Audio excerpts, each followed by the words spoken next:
just wanted to hop on here really quick, excuse me, and clarify a few things about my earlier post on the Saturday ritual post.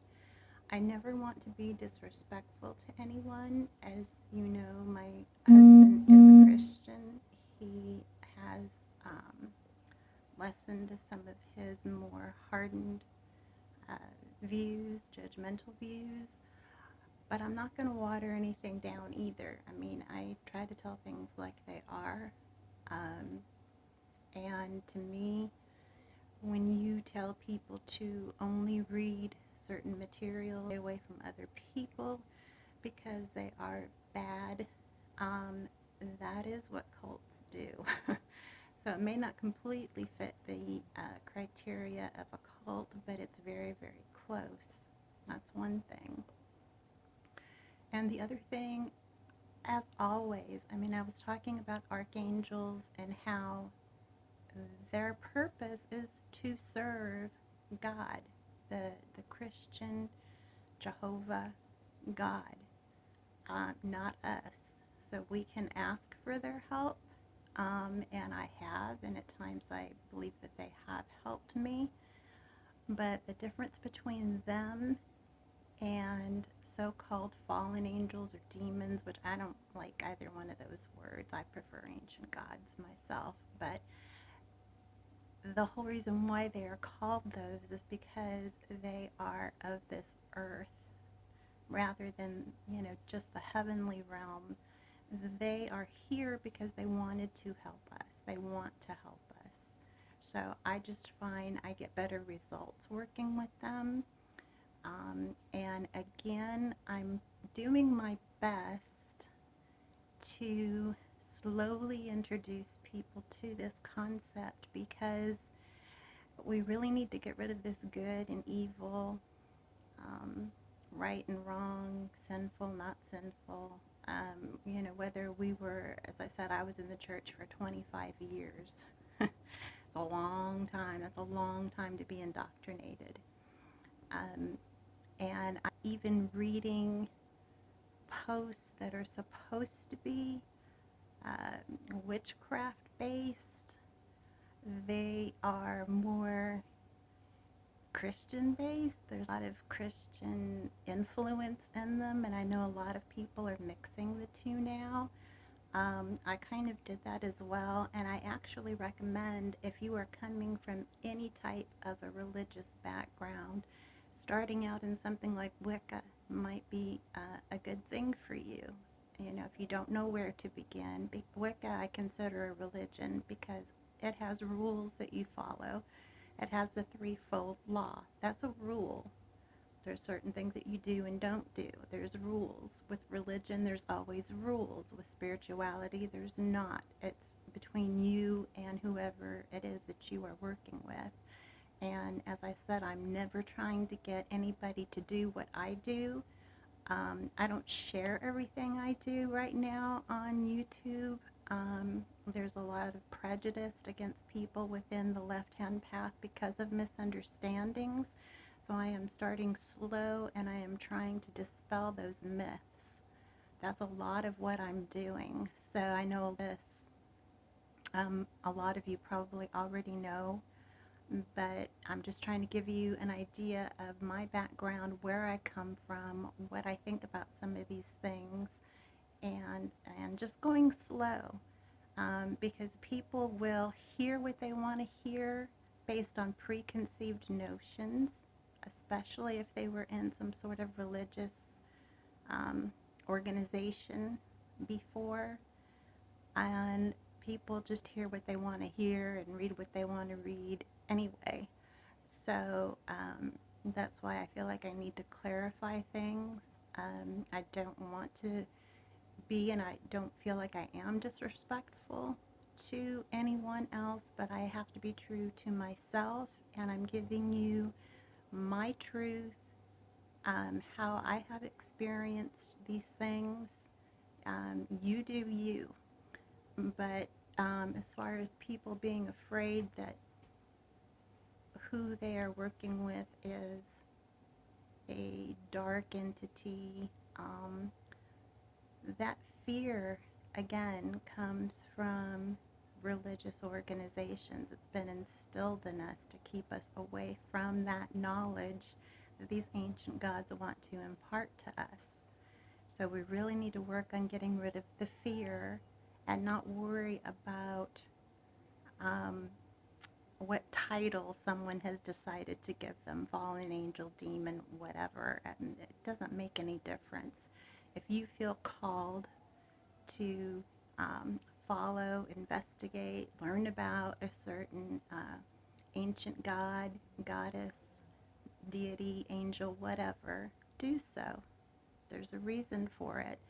And really work on deprogramming yourself. That's a big part of it, letting those things go. That's why in the beginning, a lot of us on the left-hand path start by reciting the Lord's Prayer backwards, which I have to say, that was very difficult for me. I had to do that a few times to kind of get over that fear, and that's what it's for. It's for helping you to get rid of that fear and kind of undoing all the programming that you have had in you. And the longer you've had it, the more difficult it is. Now, I mentioned that it took me about a year to really feel comfortable. I started with Wicca and kind of have progressed from there. To me, Wicca is just another religion. I don't want another religion. I don't want more rules. But, 25 years in the church, it took me about a year to really kind of get rid of that fear and that programming. But I have to say that the last 5 years or so of being a Christian, I grew up doing the spirit other. We did tarot cards together. She was very much into the occult. She was raised Catholic, went to Catholic school, had even considered being a nun at one time, but was very drawn to the occult. Personally, I kind of think she was a witch, and she may or may not have known that. I wasn't raised with any religious beliefs. She wanted me to choose what I wanted, and I'm kind of thinking that might be the reason why. So I grew up with the occult. So all this anti-occult thing, being of the devil and evil, never felt right with me. I had friends that were of different sexual orientations, so all the judgmental, it's a choice, they're sinning, whatever, that never felt right either. So I had a lot of things that, the way that we treat animals, that we're to lord over them, which means we can do whatever the hell we want to with them. That isn't set right with me either, because I've loved animals always. I've had pets since I was 6. I've never been without a pet since I was 6 years old. That was a long time ago. So, I already had a lot of things that I disagreed with, but my mom died when I was 17. The guy that I was dating at the time is in Christianity, and it gave me a home, it gave me a feeling of belonging, and that's kind of what they want. Somebody who really doesn't have any family to say anything against the church. You're very susceptible. I was very, very susceptible because I was alone. My father and I we still don't have a close relationship, unfortunately. My mother and father, I was an only child growing up. I'm not anymore, but that's another story for another time. So I had no siblings. My aunts and uncles on my father's side did not like my mother. They transferred that to me. They didn't like me either, which was an issue between my dad and myself. So I was really alone. So it was all my family and all my friends were in the church. That's why I stuck with it for so long. I married somebody within the church. At the time, that was my belief system. I was only 23. I became a Christian when I was 18. So, my life was just entrenched in the church. But like I said, I had the beliefs of that, practices of the occult were not bad.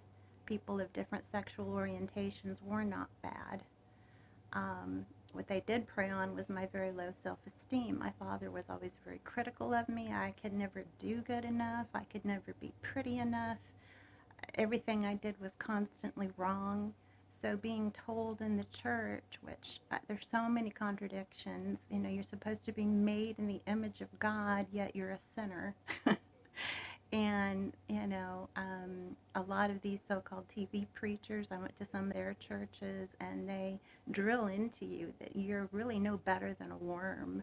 Or they like to use the snake as an example, crawling on its belly. That you're not worthy, that you need to be saved because you have all these things wrong with you. And so I already had low self-esteem.